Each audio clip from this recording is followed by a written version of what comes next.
You need to start acting like a manager, thinking like a manager, thinking like a supervisor, thinking like an owner while you're still an employee. Act like you own that business. Act like it were yours. Treat customers the way that you would treat them if you owned the business. And maybe then somebody over you will recognize leadership potential in you. And they will say, let's get this person because this person is already thinking like a leader. Show them your potential. You don't have to have a title in order to start thinking like a leader and bringing in ideas and making suggestions. Any fool can recognize a problem, but it's a wise person that can bring in 3 or 4 different options of solutions to be able to make something better. And realize, lay your hands on your chest right now and say, I'm an answer. I am an answer. I'm an answer. I'm a solution. I'm a solution. You have to start thinking of yourself. I am an answer. I'm a solution-oriented person. I am a person who's here that makes things better. I see something and I don't wait to be asked. I start working on a plan. I start coming up with some ideas and some suggestions to make things better. That's a real sign of a promotion. Start acting on the level where you want to be. If you start acting the way that you want to be, soon you'll be the way you act. Act like a leader and then you'll be a leader. But he that leadeth, who thinks that he leads and nobody follows, only takes a walk.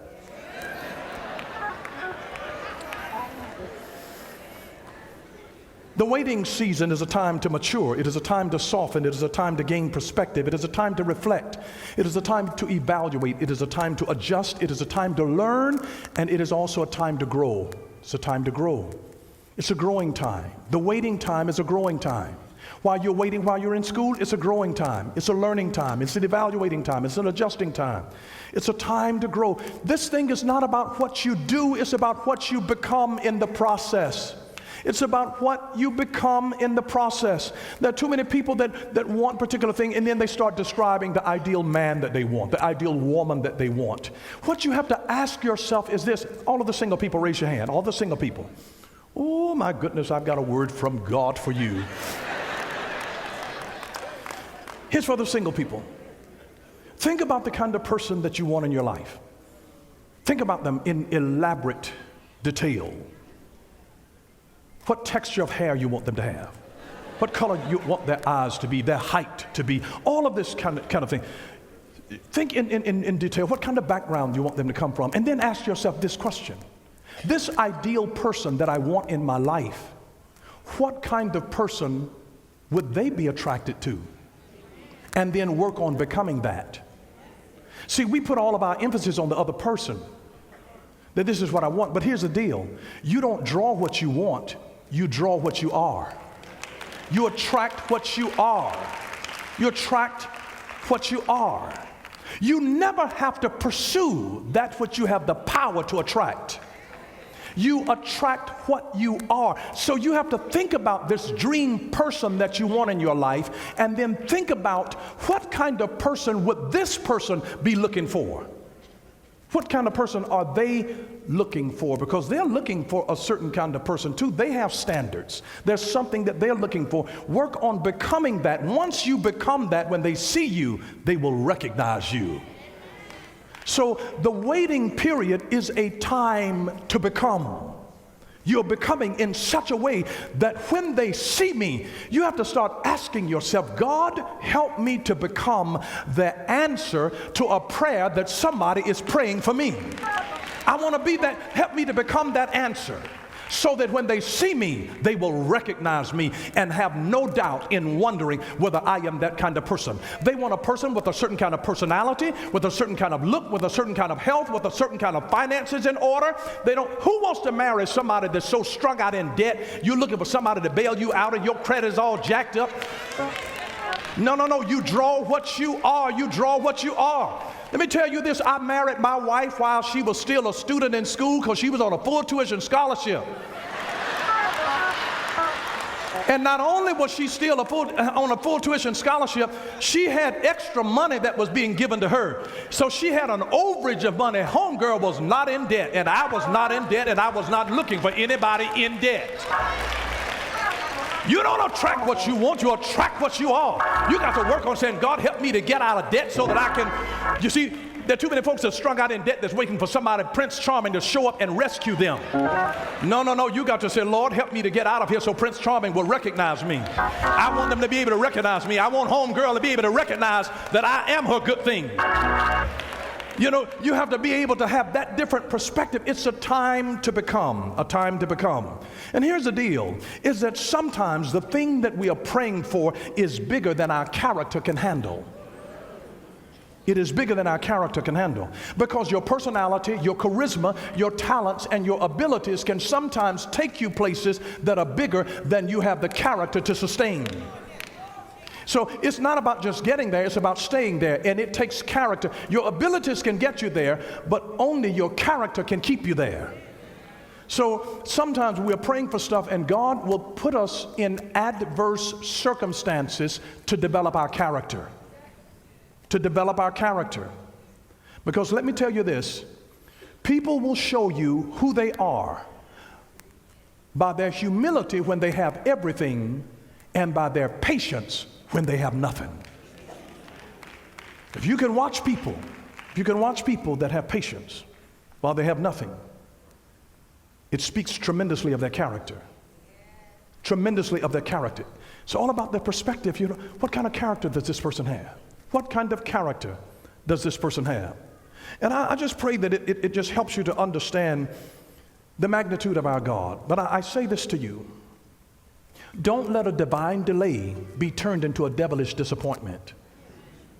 Because God's got a plan. Even though you may not understand it, trust Him. Even though you may not understand it, trust Him. God has a plan. God has a plan for you. And the question to you is, am I waiting on the answer or am I waiting on the Lord?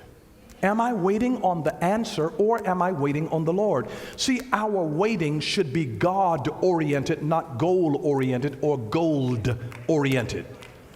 See, the children of Israel, theirs became gold-oriented. And so much of ours becomes gold-oriented. Gold-oriented. It's money-oriented. But let me just remind you of this. Money is not the thing that makes you happy. You have to have something that brings significance, meaning to your life. So when God has you in a holding pattern, and I tell you, there have been times that I've been on the airplane and I could look out of the window and see the airport where I was trying to land, but we were in a holding pattern. And I didn't understand. I was ready. I'm like, I've been on this plane. I've been sitting on the tarmac before we even took off. I'm ready to land. I'm ready to get off now. I want to get off of this thing now. But sometimes there are extenuating circumstances that you can't see as to why you need to be in a holding pattern. Sometimes there's a storm below. Sometimes there are gusts of wind and the plane says, we've got to circle. We've got to circle now because it's not safe to land right now. And so I've been up in the air sometimes a whole hour circling the city before I could land. I could look out of the window and see Atlanta, but I couldn't land. How frustrating is it to be able to see where you're supposed to be, but you can't land because you're in a holding pattern. But God's got a plan. Maybe He's trying to protect you. Maybe there is a reason that you honestly got there so late, because God was in the delay. He was avoiding an accident. You don't understand. And see, there you are with your lips stuck out saying, I'm ready to get off of this plane. I got to get out of here. I got places to go. I'm trying to beat Atlanta's traffic. I'm trying to get... I mean, really? Traffic is in Atlanta all the time now. I'm on the road. I'm like, it's 2 o'clock in the afternoon. Where are you going? Why are you not at work? It's 10:30. Why are you not at work?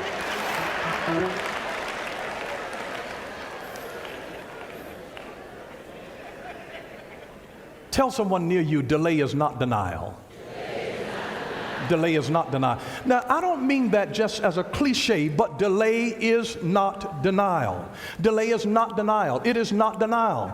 May I tell you that sometimes if you go in and you take a check and you deposit it in the bank, do you know, I've made deposits and then they will give me this thing and they said these funds will not be available until. And until, seriously? You tell, 5 days from now? And my funds are not going to be available until? See, the deposit is called, at that point, is called in transit. They're trying to make sure that this thing clears the bank from which it has been written. See, they want to make sure. So it is, sometimes God has things that are on their way to you. But you can't spend it yet because it is in transit. It's in transit. And so it looks like you're on hold. You're on hold. So this is why I say delay is not denial, because there are certain things that are on transit to you. There are certain things that are on transit to you. And let me just tell you this. I don't know who this is for, but there are times when you cannot see what God has in store for you. And God will just tell you, I'm ordering your steps. I just want you to go. I know you don't have the money, and you don't know how the door is going to open. But did you know that when you in obedience to God will just walk, when you just walk in obedience to God, there are some of those things that have mats with a black rubber kind of thing on the floor, and if he didn't tell you ahead of time, just walk, I'm ordering your steps. The moment that you get on that black mat, the door opens automatically. You don't even have to open the door. And I'm just telling you, sometimes God is just saying, I want you to put one foot in front of the other. If you go, I will make a way for you out of no way. And while you are stepping, I'll be opening the door. But the door is not going to open until you come in close enough proximity to it. You just got to have enough faith to walk by faith and not by sight. And while you're on the mat, the door is getting ready to open. If you just obey me, if you'll obey me, I will give you the results that you really desire. If you just get on the mat, just take the step. Take the step. You don't have to see the whole staircase. Just take the step. Take the step. Take the step.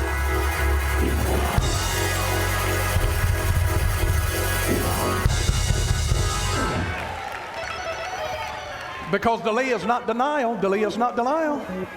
Delay is not denial. I was on the phone one day and I realized that they had transferred my call into a call center in India. But one thing that I've noticed is when I'm on that call, there are times that they will need to put me on hold. Or sometimes I've called the main line and it'll just put me on hold and play music. And I'm on hold and I'm just waiting, listening to music. Thank God that I love classical music. I'm so thankful. And it is so calming to me. It helps to bring me down.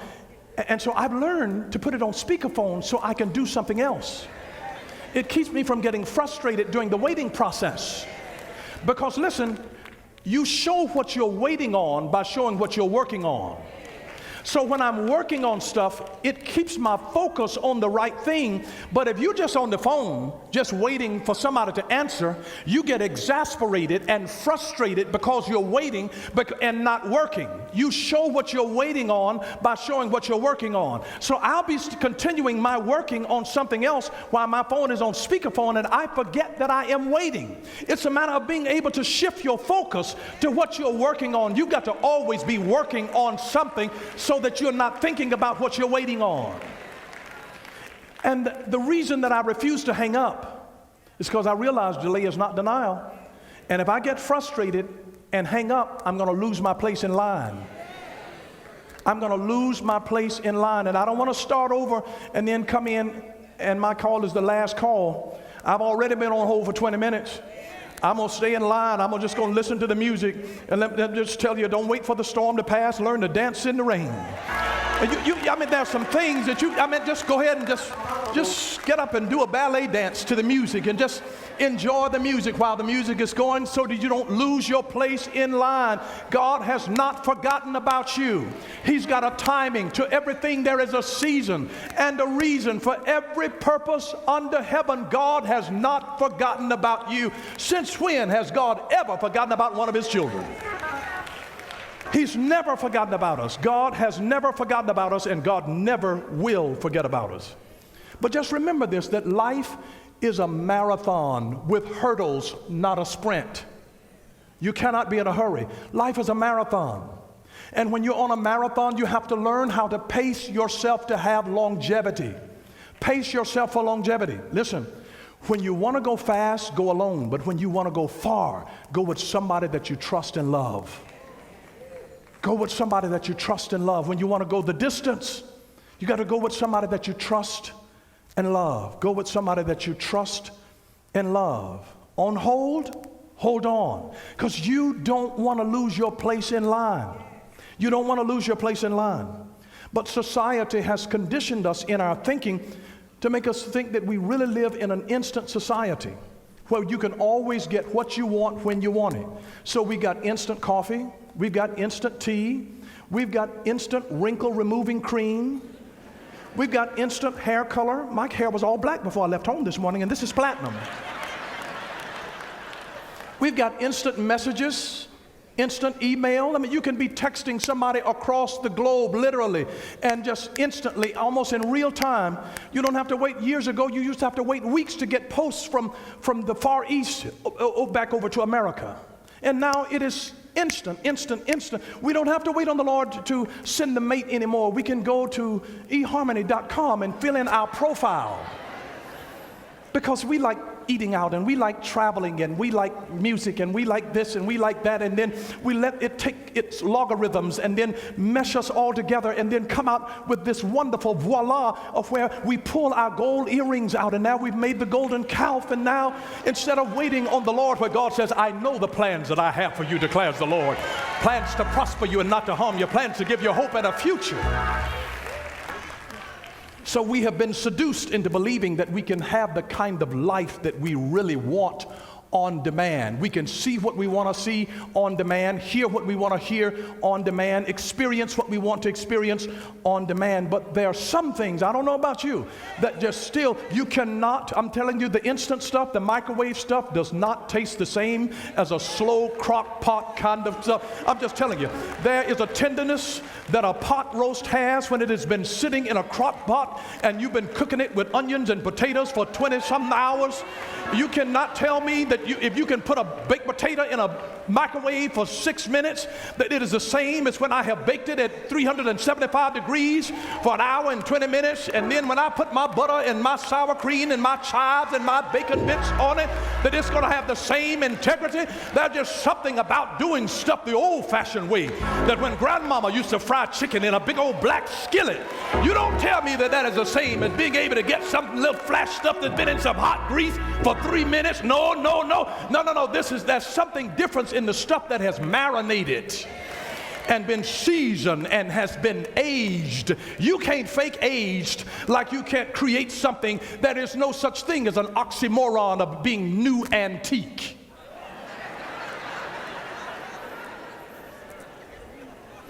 There are some things that only come with age. In a well-known survey, Psychology Today once asked 52,000 Americans, what does it take to make you happy? 52,000 Americans, what does it take to make you happy? Here are some of the responses, the top responses. I would be happy if I only had a larger house. I would be happy if I only had more money. I would be happy if I only had some better clothes. I will be happy when I get out of school. I will be happy when I get a job. I will be happy when I get married. I will be happy when I have kids. I will be happy when the kids leave home.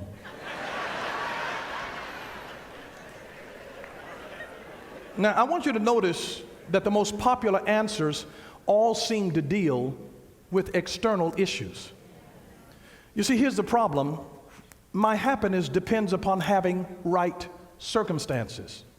But the problem of attaching our happiness to a physical situation is that things are always changing. And here's the deal. Our happiness is not determined by what is happening around us, but what is happening within us.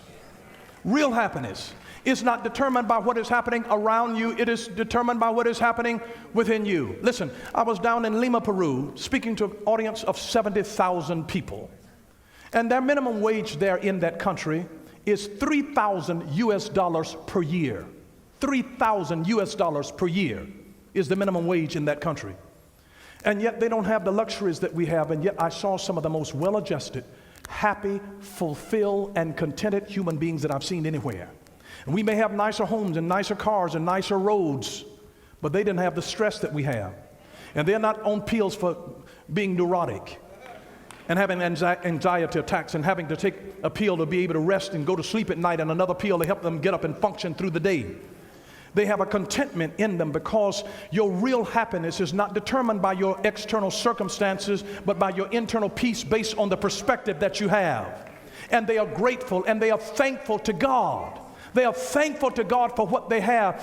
Peace is not determined by the absence of trouble. It is determined by the presence of God. And when you realize that God is with you, I mean, so much in your world changes.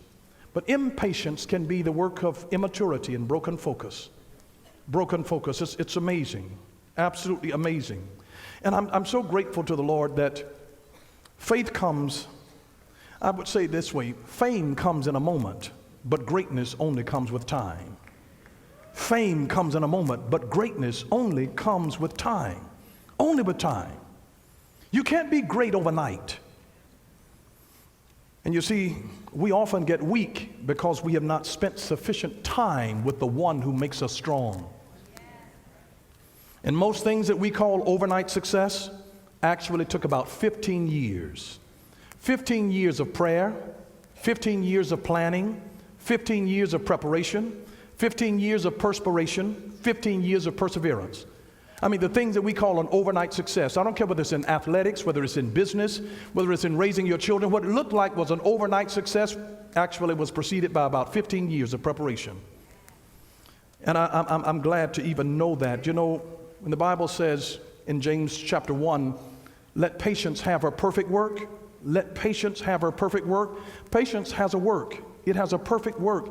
And patience is designed to do three things. Number one, to educate us. Patience gives you time to get educated, to mature you in your perspective and your discernment. Number two, to expose to you hidden things, reveal hidden motives, hidden agendas. It'll expose hidden potential that you can't even see in yourself right now. Give it time and you'll discover strengths that you didn't even know you had. Give it time. Time will educate you. Time will expose what is hidden within you, good or bad. Just remember that patience is a secret weapon that forces deception to reveal itself. Here's number three. It's designed to eliminate things that you've already outgrown. Time will help you to eliminate things that are already outgrown in your life. And I'm grateful to the Lord for what He does. There will be delays in life. Don't be discouraged by them. There will be delays. Delays are inevitable. They are inevitable. We can't help delays. And sometimes the wrong person coming in your life can delay you. As they did with Abraham. God told him, get away from your kinfolks. And he took his daddy with him. Last I checked, a daddy is kinfolks. His daddy's name was Terah. Terah means delay. He took delay with him. Took somebody with him who couldn't see the vision of where God called him.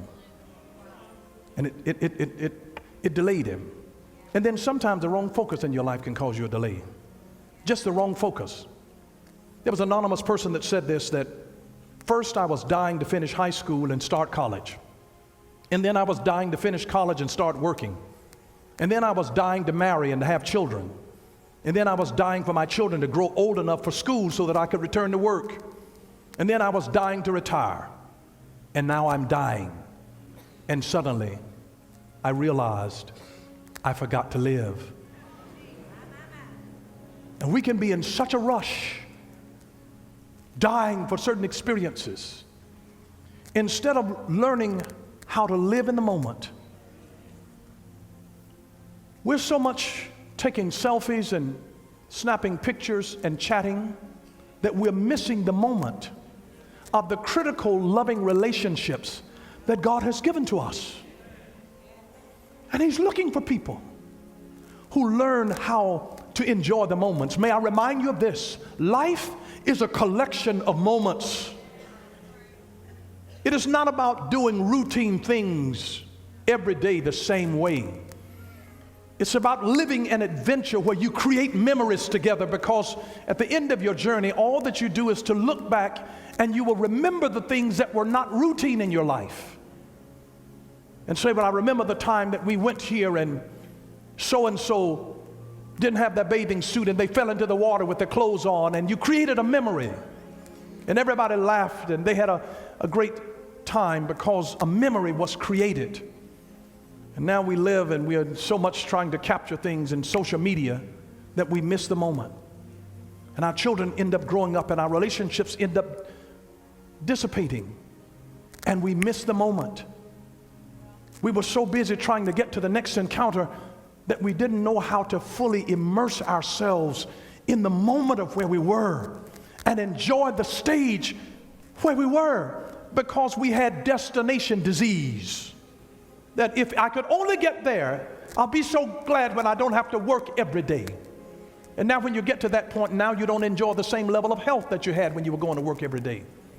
You got to learn how to enjoy the season that you're in and just realize God's got something for me in this season. It doesn't matter whether I'm in my tender teens, my teachable 20s, my tireless 30s, my forcible 40s, my fearful 50s, my seasoned 60s, my settled 70s, my aching 80s, my nebulous 90s, or my pernicious hundreds, wherever I am.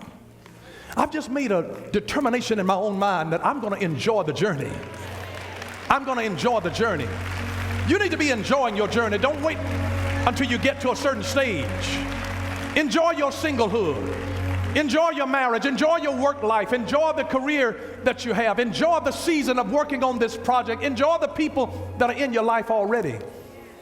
You don't have to wait until something magical has happened. Just make magic out of the moment that is now. Take the ordinary and make something extraordinary out of it. Create a memory. Live with meaning and submit your life and say, God, help me in this time to become everything that I need to be. It is my prayer daily. I said, God, empower me to become everything that I shall have wished I had become when I stand before you. Help me to be it. Help me to be it. And don't let me be guilty of losing perspective of you, God. Trying to fashion things and becoming a God unto myself, making it instead of waiting on you for the right timing. And you bless me with an opportunity that I could have only dreamed of, because the opportunity of a lifetime is only available during the lifetime of the opportunity. We have to be ready to seize the moment. There is nothing more depressing than to have an opportunity presented to you for which you are not prepared. The greatest thing that you can do is to get ready. Get ready. Get ready. Nothing more says that I have faith in the future than for me to get ready for that future moment. Preparation is the greatest evidence that you have faith that there's something greater in your future than what is in your present. And when I get ready today, it is saying, God, that I believe that something greater is headed my way. Thank you for watching Power for Living with Bishop Dale C. Bronner. Join us again next time for Power for Living, where revelation is power. Power for living.